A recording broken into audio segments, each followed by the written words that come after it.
notre amour entre les frères chrétiens ou entre les frères non-croyants est encore faible. Quand nous manquons d'indulgence, quand nous exigeons la perfection des autres, quand nous sommes intransigeants devant les erreurs des autres, quand nous sommes durs lorsque l'autre a fauté, quand nous ne sommes pas capables de comprendre que l'autre aussi n'est qu'un être humain et que l'erreur est collée à sa peau jusqu'à ce que Christ vienne le revêtir de l'immortalité. Notre amour est encore faible, jeune, immature. Quand nous murmurons facilement contre ceux qui font mal, quand nous critiquons durement ou facilement, quand nous ne sommes pas indulgents avec les autres. Mais lorsque Dieu veut amener notre amour les uns pour les autres, à la maturité, à la ressemblance, à l'amour que Christ avait envers lui-même, il permet que nous soyons offensés, que nous soyons déçus, que nous soyons bousculés. C'est là qu'il nous demande maintenant d'avoir de l'amour, de la grâce, de la compassion pour ces mêmes personnes qui nous ont déçus. 1 Jean chapitre 4 verset 7. Bien-aimés, aimons-nous les uns les autres, car l'amour est de Dieu. Quiconque aime est né de Dieu. Verset 8. Car celui qui n'aime pas n'a pas découvert Dieu ou n'a pas connu Dieu, car Dieu est amour. Car Dieu est amour. Aimer, c'est augmenter sa racine de Dieu. C'est augmenter l'intensité de l'être de Dieu en nous. Aimer, c'est prendre soin, c'est pardonner, c'est oublier les offenses, c'est regarder le méchant qui nous a fait du mal ou qui nous a déçus avec grâce, avec tendresse. C'est regarder celui qui est plein de défauts avec espérance, avec grâce, avec miséricorde.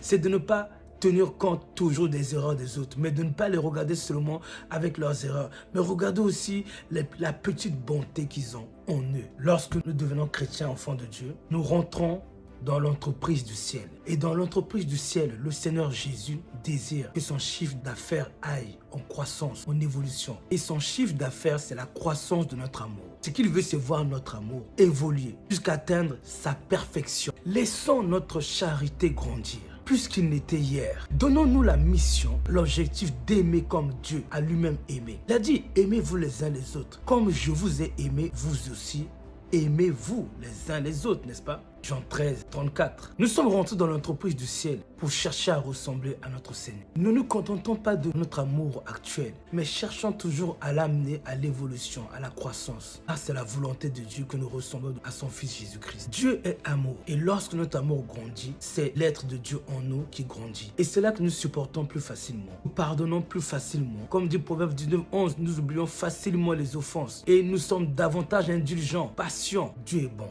Dieu est patient, pleine de grâce, de miséricorde. Et lorsque Dieu grandit en nous, les vertus grandissent en nous. Lorsque les vertus de Dieu grandissent en nous, c'est Dieu qui prend de la maturité en nous. Et nous devenons à notre tour indulgents, pleins de grâce pour les faibles, pleins de patience, de miséricorde, d'espérance, de bonté, pleins d'espérance pour les autres. Et notre dureté se réduit. Certains parmi nous nous disons avoir pardonné, avoir oublié les offenses. Mais nous coupons toute relation. Nous nous éloignons de ces personnes. Mettons une distance et nous disons avoir pardonné. Lorsque Dieu pardonne nos fautes, est-ce que Dieu coupe les relations? Est-ce que Dieu s'éloigne? Ou Dieu demeure toujours là, prêt à établir la communion? Si quelqu'un a commis 10 fautes envers toi ou envers moi, eh bien moi j'en ai commis 100 000 envers Dieu. Mais nous, pour avoir reçu 1, 2, 3 offenses, nous coupons les relations. Nous nous isolons des gens, nous sommes pleins d'amertume, de rancune. On dit avoir pardonné, mais notre cœur bat de la mauvaise façon quand on pense, quand on regarde cette personne. Et le Christ, lorsque nous péchons 10 000 fois contre lui tous les jours, son cœur bat d'amour pour nous. Son cœur est plein de grâce, de tendresse, de miséricorde. Or, la Bible dit, faites tous imitateurs de Jésus-Christ, marchez dans la charité, à l'exemple du Christ. Éphésiens 5, versets 1 à 2.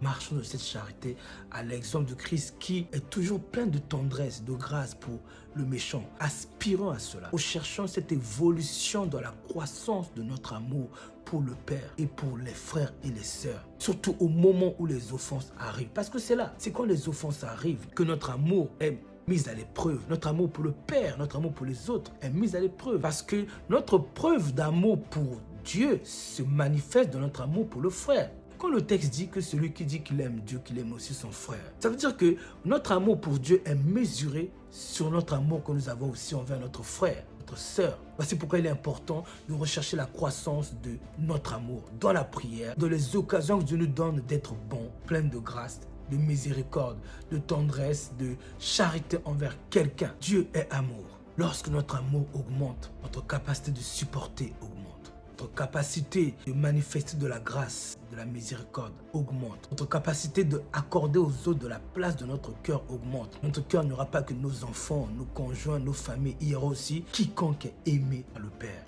Notre capacité prendra de la croissance. Lorsque notre amour augmente, nous avons moins de mauvaises pensées envers les gens, moins de pensées critiques, pensées jugeant les autres, des pensées dénigrant les autres. Des pensées d'amertume se réduisent, mais les pensées positives envers les autres grandissent. Les pensées de tendresse, de grâce, d'espérance, de miséricorde, toutes ces vertus du Christ et que le Christ a manifesté envers nous et qu'il fait tous les jours quand nous péchons contre son nom, quand nous le décevons. Il vient recevoir nos pardons et très souvent le Christ nous pardonne avant même que nous ayons pris conscience, nous avons fauté contre lui. Il ne brise pas la communion, il nous pardonne, il établit la communion jusqu'à ce qu'un jour, par la communion, il vient nous dire, tu vois, ce jour-ci là, tu m'avais déçu. 6 mois après, il va nous le dire. Mais pendant les 6 mois, il nous a supportés, il nous a aimés, il a pris sur lui, il a oublié les offenses, il a pardonné, il a lavé par son sang, il a été indulgent et bon, il a pris soin de nous, il a cherché pour nous le pain quotidien, il a permis que le sommeil vienne se reposer sur nous. Voilà comment le Christ se comporte avec les gens